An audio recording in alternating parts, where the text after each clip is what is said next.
చాలా చాలా ముఖ్యమైన శ్లోకం మనం తెలుసుకోబోయేది 27వ శ్లోకం. ప్రకృతే క్రియమాణాని గుణైః కర్మాణి సర్వశః అహంకార విమూఢాత్మా కర్తాహమితి మన్యతే.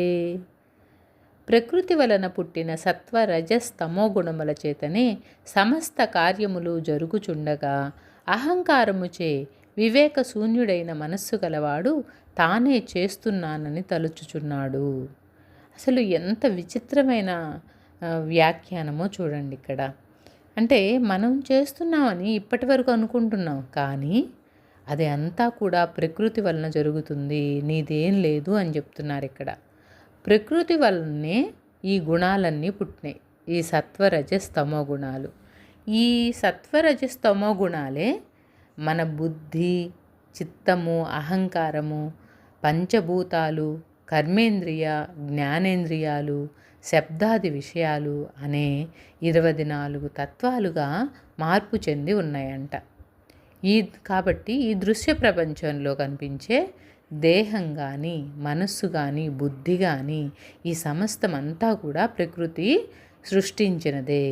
ప్రకృతి వలన కలిగిన ఈ దేహ ఇంద్రియాలని మనది అనుకోవడం వల్లనే ఈ సమస్య అంతా వస్తుంది. కానీ ఇది నీకు సంబంధించింది కాదు, అదంతా ప్రకృతి వలన జరుగుతుంది, నువ్వేం చెయ్యట్లేదని తేల్చి చెప్పేశారు పరమాత్మ. కానీ వానిటిని సాక్షియగు ఆత్మ చేత కాదు, అంటే నీ చేత కాదు. ఆత్మ అనేది భగవంతుడి స్వరూపము, నువ్వు కూడా ఆ భగవంతుడి స్వరూపానివే. అది యథార్థంగా నువ్వు తెలుసుకో.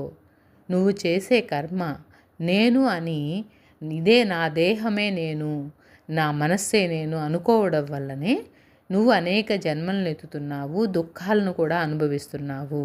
అలా కాకుండా సాక్షిగా ఆత్మ ఏదైతే పని జరుగుతుందో అదంతా కూడా ప్రకృతి వలన జరుగుతుంది, నాతో కాదు, నేను ఆత్మస్వరూపుణ్ణి అని అనుకున్నప్పుడు నువ్వు ఏది కాదు, నువ్వు ఆత్మ మాత్రమే. చేసేదంతా కూడా నీకు అసలు అంటదు అని చెప్పి బాగా కొత్త విషయాన్ని మనకు చెప్తున్నారనమాట.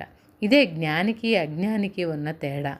జ్ఞాని ఏం చేస్తాడు, ఈ దేహం నేనే, ఈ ఉపాధి అంతా నేనే అని తదాత్మించింది, ఈ కర్మకి కర్తకి అంతా నేనేనని చెప్పి తను ఆరోపించుకోవడం వల్ల బాధపడుతున్నాడు.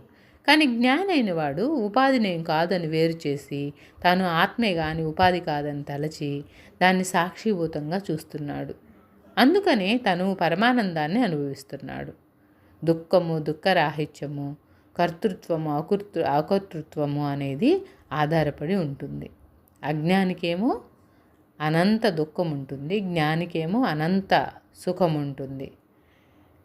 దీనికి కారణం ఏంటంటే, ఎవరైతే జ్ఞాని అయిన వాడు ఉంటాడో వాడు ప్రకృతి చేసేదానికి తనపైన పెట్టుకోడు, తనకు అసలుకి కర్తనే కాదు అని భావిస్తాడు. కాబట్టే అతను ఎప్పుడు ఆత్మస్థితి ఎందే ఉంటాడు, పరమానందంలో కూడా ఉంటాడు. ఇక్కడ అహంకార విమూఢాత్మ అనే పదాన్ని ప్రయోగించారు. ఈ అహంకారం అనేది జీవుడికి చాలా చెడుని తెచ్చిపెడుతుంది. అహంకారం అనేది వివేకము అంటే తెలివితేటల్ని మాపివేసి విమూఢత్వమును దరిచేరుస్తుంది. కాబట్టి దేహమునందు అహంభావన ఎప్పటికీ ఉండరాదు. ఆత్మయందే నేననే భావాన్ని కలిగి ఉండాలి. అహం బ్రహ్మాస్మి అనేది ఇక్కడ స్పష్టంగా చెప్తున్నారు. ప్రపంచంలోని సమస్త కర్మలు దేనిచే చేయబడుతున్నవి అంటే ప్రకృతిచే చేయబడుతుంది. కానీ అహంకారం గల్ల మనుషుడేమని తెలుస్తున్నాడు, తానే కర్తనని తెలుస్తున్నాడు. దానివల్ల ఫలితం ఏమొస్తుంది, జన్మ పరంపర, దుఃఖాన్ని అనుభవించడం. కాబట్టి ఆత్మస్వరూపుడిని నేను కర్తను కాదు అని తలచి దుఃఖరహితుడై బ్రహ్మానందాన్ని పొందాలి. ఇదే ఈ శ్లోకం చాలా చాలా ముఖ్యమైన శ్లోకము.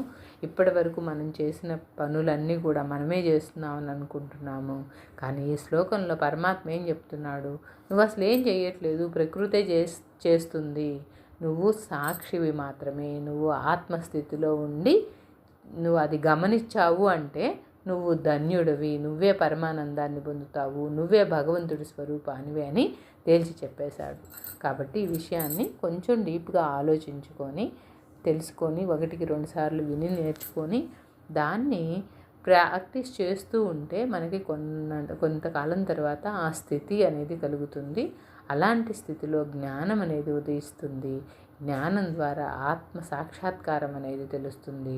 అప్పుడు మనం భగవంతుడు ఎవరు, నేనెవరు అనేది తెలిసిపోతుంది అని పరమాత్మ చెప్తున్నాడు. హరే కృష్ణ.